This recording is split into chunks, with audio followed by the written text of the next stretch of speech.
Gracias, Dante, un placer estar en tu programa, muy agradecido con todos y acá dispuesto a recibir las preguntas que tengan sobre la nueva candidatura a la presidencia en 2016.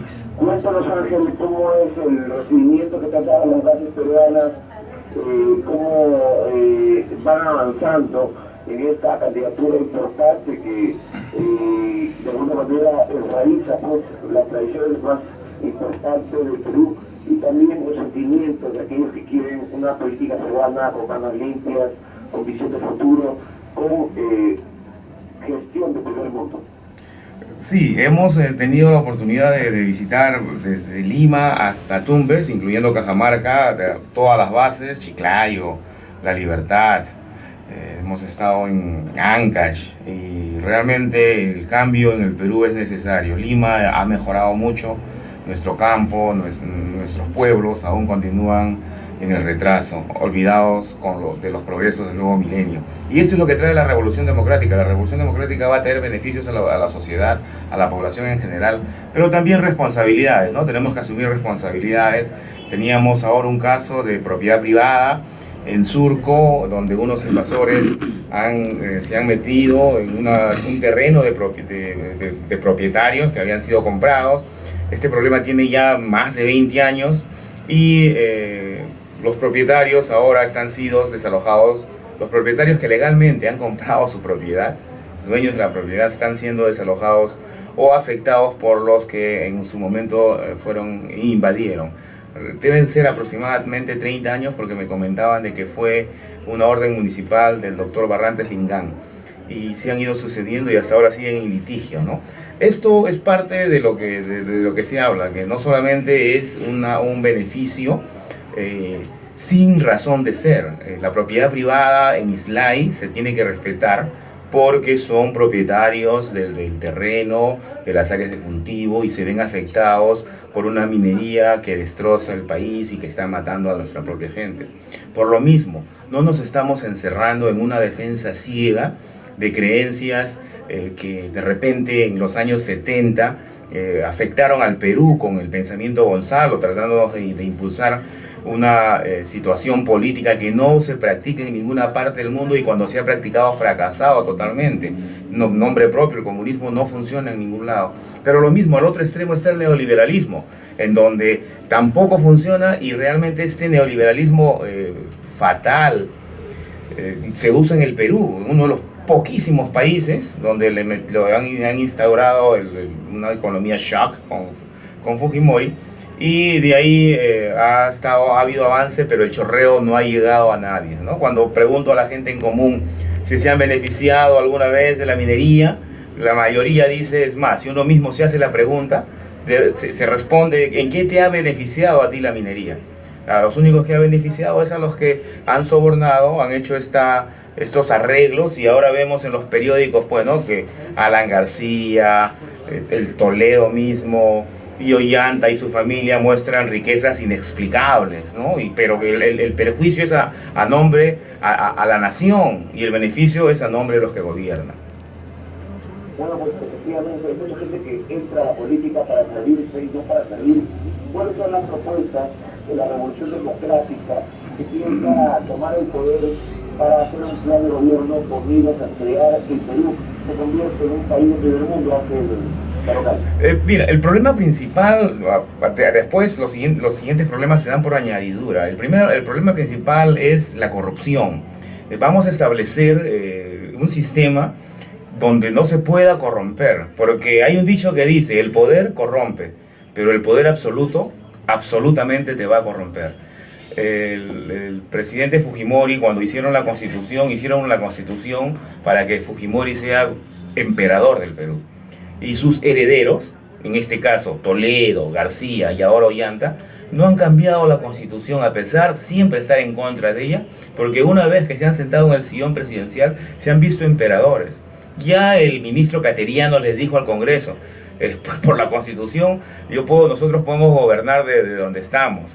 Hemos visto que se manejan el sistema judicial, estamos fuera de decir que si son culpables o no. Gregorio Santos está en la cárcel ya casi un año en un proceso de investigación.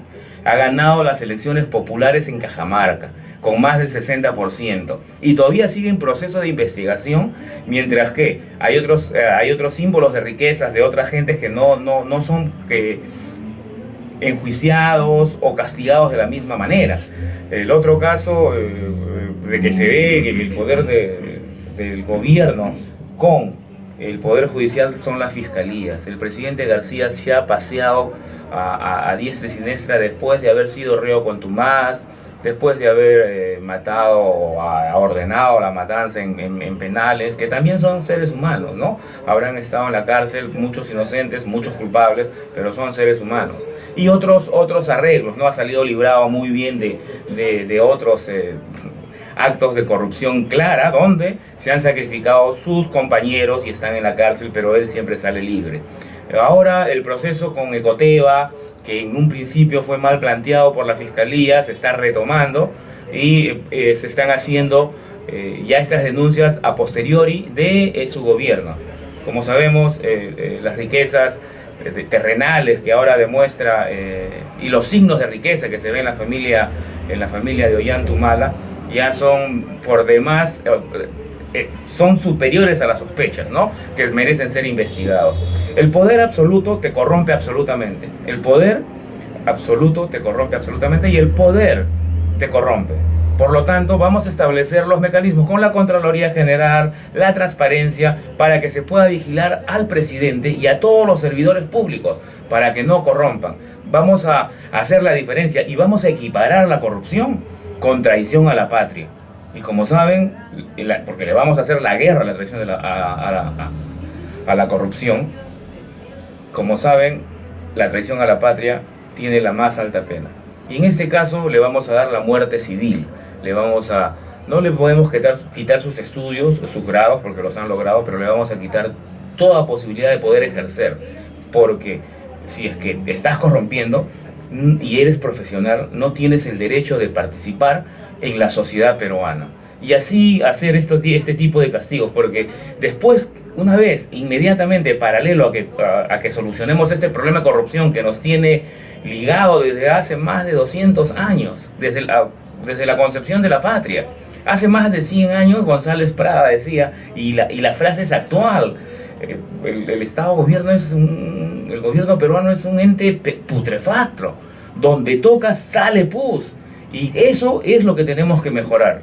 Vamos a empezar con el cambio a la Constitución porque fue hecho en dictadura y porque es el ente principal de beneficio para el neoliberalismo y para el extranjerismo. No beneficia al ciudadano de pie, no beneficia a nuestra tierra. Es más, nos están matando en Islay, en Bagua, nos han matado en Cajamarca, y la gente sale, el gobernante sale, dice no, es en beneficio de la mejora del país, que nosotros no podemos parar el progreso, el desarrollo.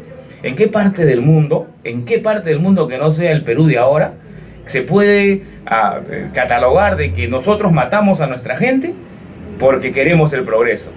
¿Y qué compañías crees tú que pueden invertir y ver esto como que es un país sólido, jurídicamente, legalmente, justicieramente? Solamente las compañías que están acostumbradas a hacer los arreglos.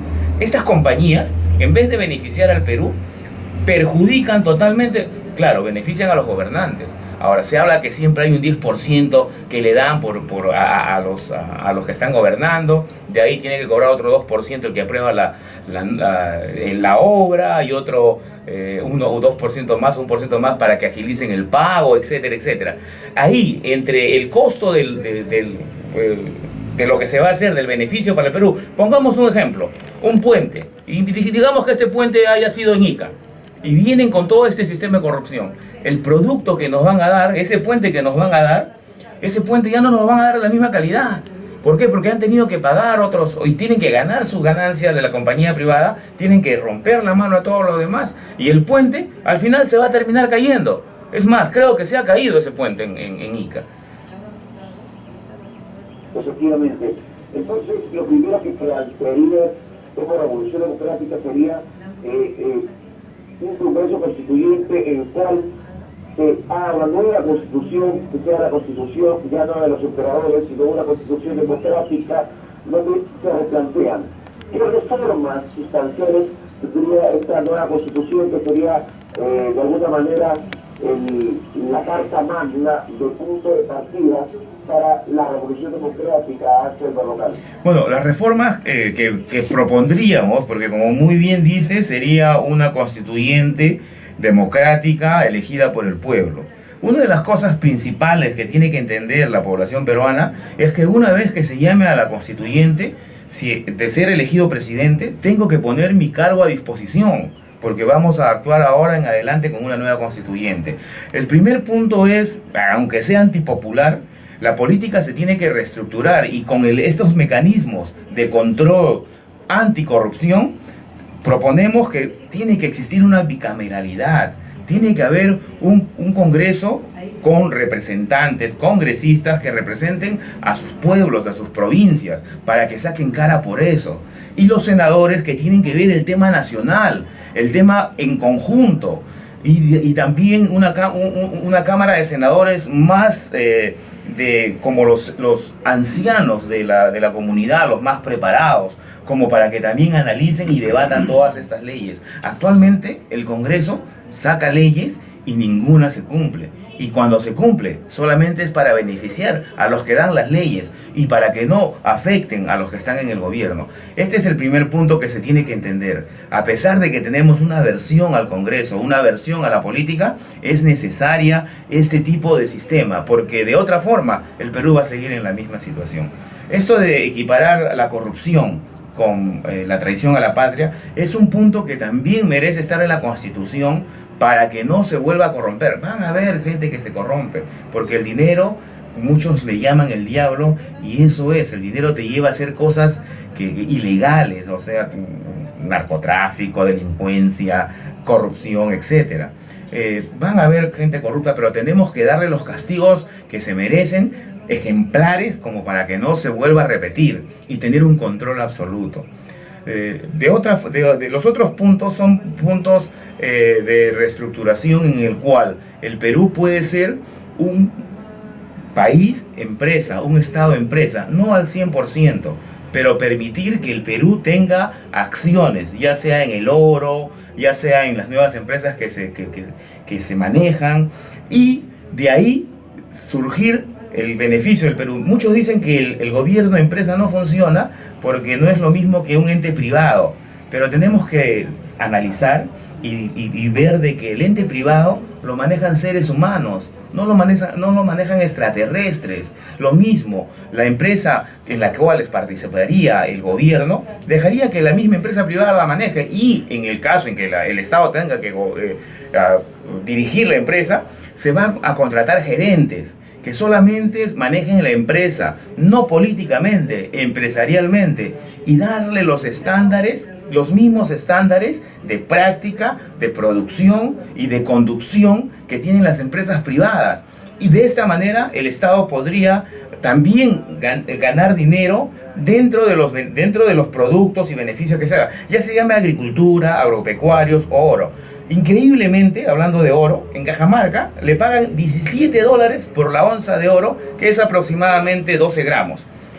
$17. En el mercado internacional el oro está $1.300. O sea, a nosotros nos pagan $17, los liberamos de impuestos, y encima decimos que la minería es progreso. ¿Progreso para quién? Para las compañías en las cuales nos hemos enterado que los mismos gobernantes invierten y tienen intereses. Son socios de las mismas compañías que nos están depredando. Es increíble cómo bueno, poco a poco con este nuevo milenio y el sistema de información, información social, información como Radio Miraflores y como la televisión, etcétera, ya se está la gente enterando, ¿no? Parte de la propuesta es esa. Bueno, pues, a ver, ya entendimos la reforma constitucional. Ahora, vayamos un poco al tema de cómo va a ser, qué movimientos están apoyando la candidatura de Ángel Berrocal, qué personalidades están apoyando la candidatura de Ángel Berrocal, y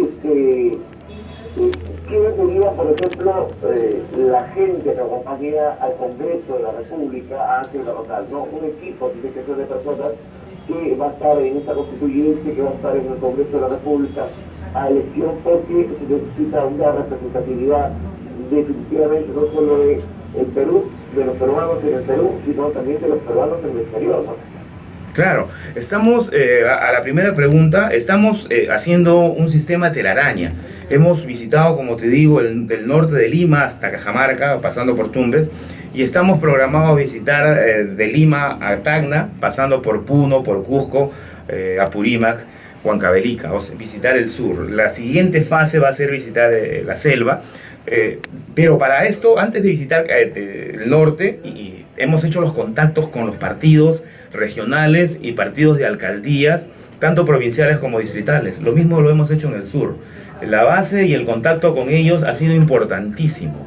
Uno de los pilares fundamentales de nuestras bases es la gente del MAS, que ha ganado el 60%, que cree en la minería, que cree en la minería legal, en una minería buena. La gente del MAS, pero no la dirigencia. Nos comentaban los ciudadanos de Cajamarca que el partido, el MAS, ha sido tomado por la dirigencia de Patria Roja. Y nosotros hemos estado conversando con ellos, vamos a impulsar los agropecuarios y la agricultura. Y las bases del MAS, que tienen el 60% en Cajamarca, están con nosotros. Así otros partidos en otros departamentos. Muchos, y no lo tengo que anunciar públicamente, muchos presidentes regionales del Partido Nacionalista están totalmente decepcionados de este gobierno. Así como muchos. Algunos presidentes nos han contactado y han dicho que van a renunciar a su militancia nacionalista para unirse a la Revolución Democrática, porque hemos sido engañados por este presidente. Y este movimiento tiene un movimiento nacional y estamos avanzando con eso.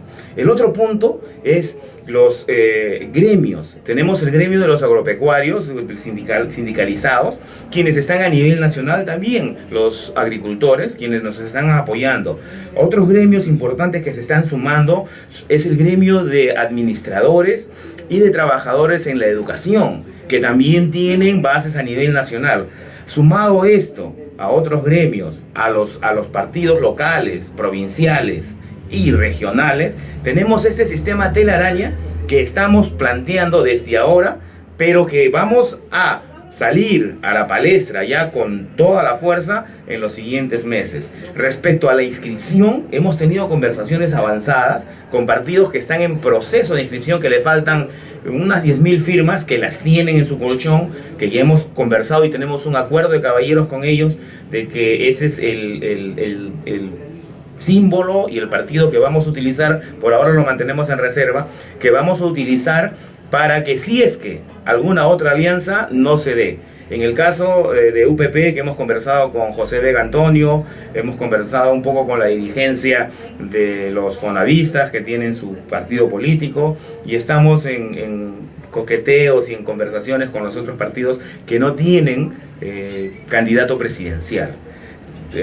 Referente a quienes nos van a acompañar en estos momentos, definitivamente para el Congreso, una de las primeras normas que vamos a poner dentro de esta alianza es que tienen que ser profesionales, con una hoja de vida limpia. Y de los políticos tradicionales tenemos que escoger a los mejores que estén con el pueblo. No necesariamente estar con el pueblo es estar con un sistema comunista o un sistema socialista. Este sistema, como te dije anteriormente, ha matado decenas de miles de peruanos ante una cuestión económica, el comunismo, que no funciona en ninguna parte del mundo, ¿no? Nosotros tenemos que ver que estar con el pueblo, por el pueblo y para el pueblo.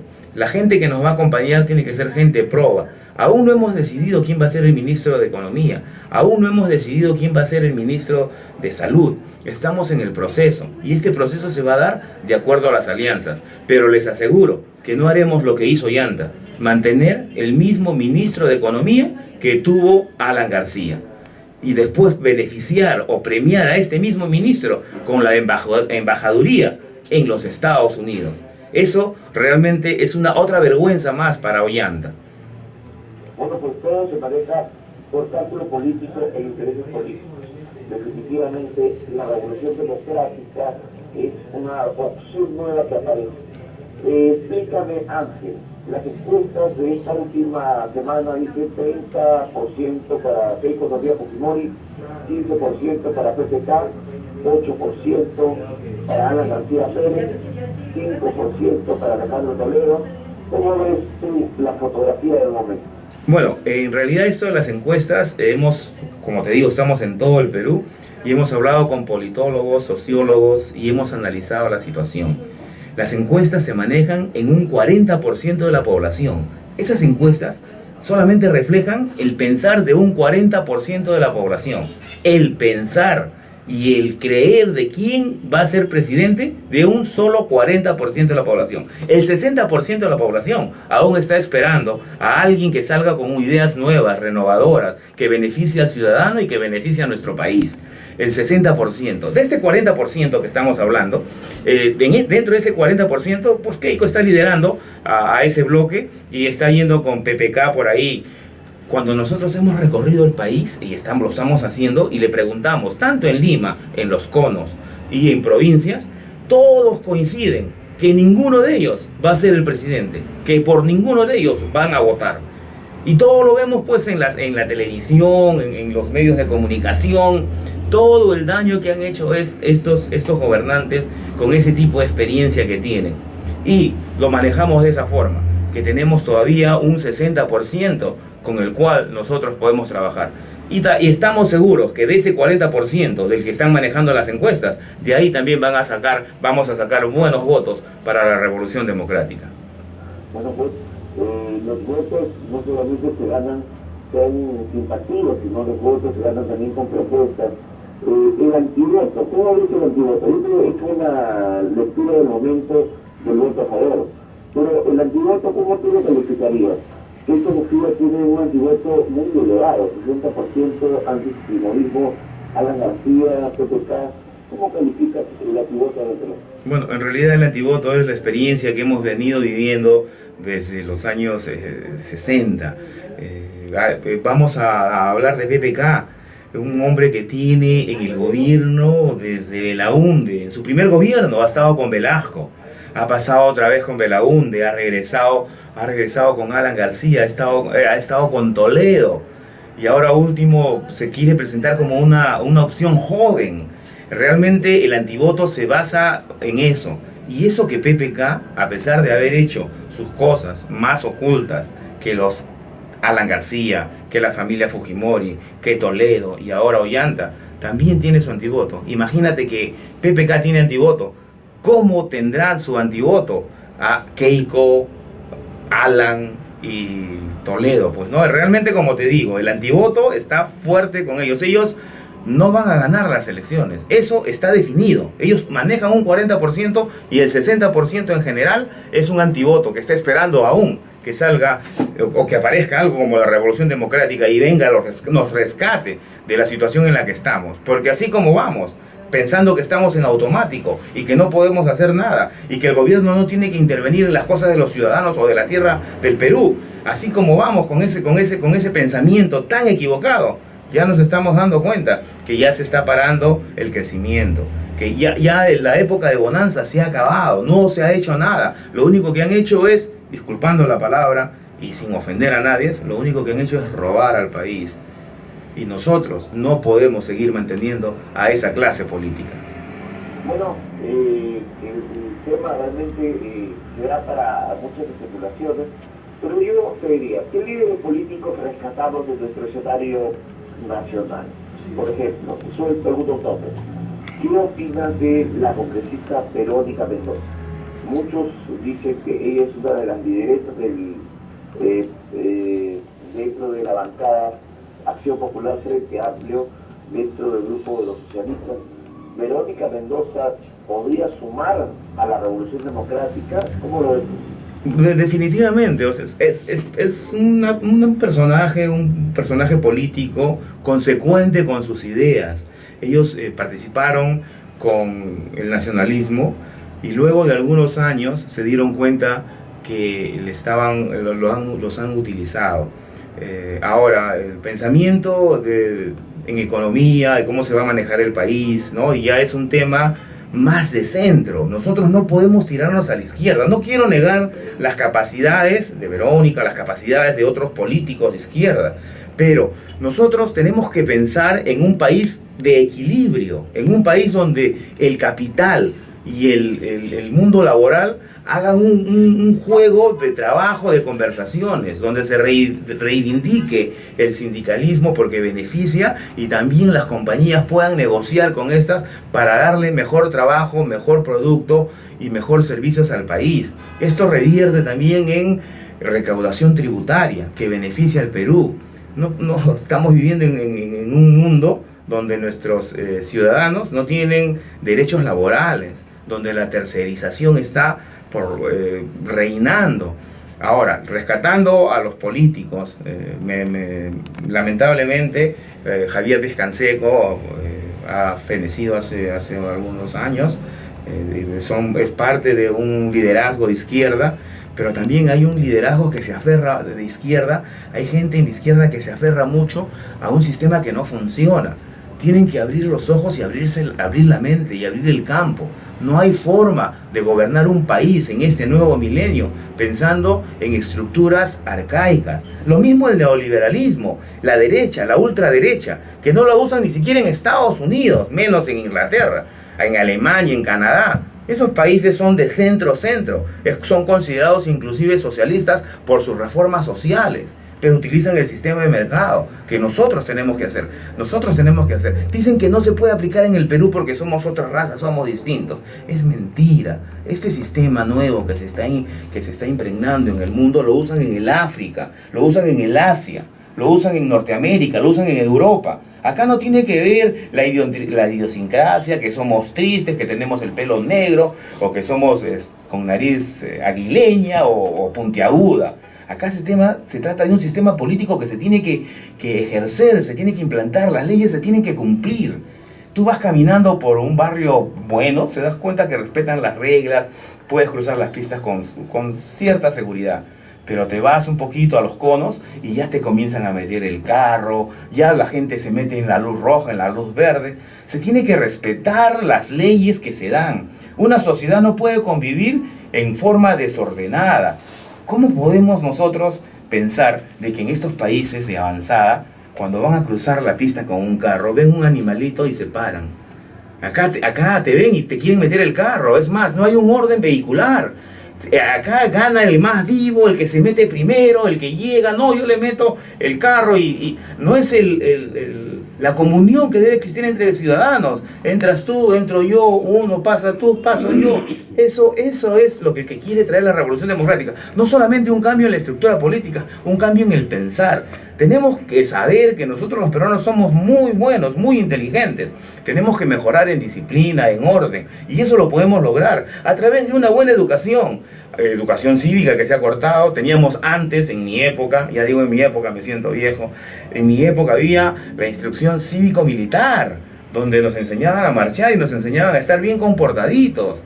Ahora pues lo que se ha instaurado son gangas, se han metido otro tipo de cosas malas en la juventud, la televisión, que todo el mundo le llama televisión basura, que uno no puede negar porque tienen derecho a ser empresa, pero en los horarios pertinentes y con también una competencia buena con respecto a una educación, a una culturización en otros canales o en el mismo canal, ¿no? En realidad, la revolución democrática no solamente es un cambio en el sistema político, un cambio en el sistema económico, sino también un cambio en el pensar del peruano. Y a eso vamos apuntando, y ahí vamos a entrar realmente a lo que es ser un país del primer mundo. Bueno, pues la verdad que queremos ser un país del primer mundo. Felicitamos, saludamos el avance de la revolución democrática, Ángel. Hemos estado haciendo el seguimiento desde hace mucho tiempo. Una consulta. El voto de los peruanos en el exterior, según el Jurado Nacional de Elecciones, es que en 2016 es 1.280.000 votos, que hacen más o menos el 8% del padrón electoral nacional. ¿Así es? Sí, el doctor Dante Díaz Bon, para que sepa la audiencia, siempre nos ha acompañado en nuestras reuniones de las convenciones internacionales de consejos de consulta y de peruanos en el exterior. Hemos estado en el Congreso en luchas, inclusive él, dentro de su línea de abogado nos ha apoyado mucho en la lucha de los peruanos en el exterior. Somos aproximadamente el 10% calculamos, la OMP calcula el 8%, un voto fuerte. Nosotros votamos, los peruanos en el exterior votan por congresistas de Lima, a pesar de que la gran mayoría de los peruanos en el exterior no somos todos de Lima, somos de provincias, más de 3 millones de peruanos en el exterior, el 10% de la población, y no tenemos... Hay una campaña del patronato de Quito Suyo, la revolución de Quito Suyo, que está promoviendo el hecho de que los peruanos en el exterior no pierdan su voto votando por un congresista de Lima, vota por un representante de los peruanos en el exterior. Esta campaña que se está promoviendo desde hace varios meses. Sí. Esta campaña ha sido promovida en sus inicios por AIPEUC y la Federación de Peruanos de Identidades o de Comunidades Peruanas en el Exterior, se llama la FEMIP, dirigida por Julio Salazar. Y también hemos encauzado el mismo otras agremiaciones de residentes en el exterior. Con todo este bloque hemos venido y hemos pedido que el voto del peruano en el exterior, del 10% de la población, deben tener sus propios representantes, porque al final, cuando nosotros elegimos, o los peruanos en el exterior eligen al representante de Lima y vienen del exterior a reclamar algún derecho ciudadano, los representantes, congresistas de Lima no nos hacen caso. Es increíble de que con nuestro voto se impulse que ganen ellos, llámese, que son buenos congresistas en otros aspectos. O sea, no me estoy quejando de que no sean buenos congresistas, porque en este recorrido interno nos hemos dado cuenta que hay congresistas que de repente en el exterior los líderes lo vemos como que nos han afectado, pero benefician mucho a las poblaciones internas, ¿no? Por eso me voy a abstener de mantener nombres, pero hay congresistas que salen elegidos con nuestro voto, y al final, cuando se trata de ver el voto, la situación de ciudadano como peruano en el exterior, no nos apoyan, ¿no? Por lo mismo, es el pensamiento de que debe haber un sistema de congreso de 2 años que se preocupe por tu región, y un sistema de senadores que se preocupe a nivel nacional. Así, el peruano en el exterior escogería su representante y sería su representante a quien le reclame. Así, el de Apurímac escoja a su representante y debería ser a su representante a quien le reclame. ¿Qué es lo que pasa con esta situación unicameral? Es que cuando el poblador le reclama a su congresista de 5 años, que me parece exagerado, debería ser 2 años nada más, de 5 años le reclama por alguna cuestión local, le dicen, sí, pero estamos viendo una cuestión nacional, mira que no se puede, afecta al otro, y se pierde todo este beneficio que se debe obtener a nivel local, a nivel provincial, a nivel regional o a nivel de peruano en el exterior. Realmente, con este cambio en la revolución democrática de la Constitución, por una Constitución que defienda al ciudadano peruano, que defienda al ser humano, que defienda nuestra tierra y que dé beneficios a nuestros pobladores. Recuérdense que el gobierno somos todos nosotros, los que dirigimos o los que dirigen. Son solamente una parte que tienen que escucharnos y hacernos caso, y no dar leyes para beneficiarse de ellas.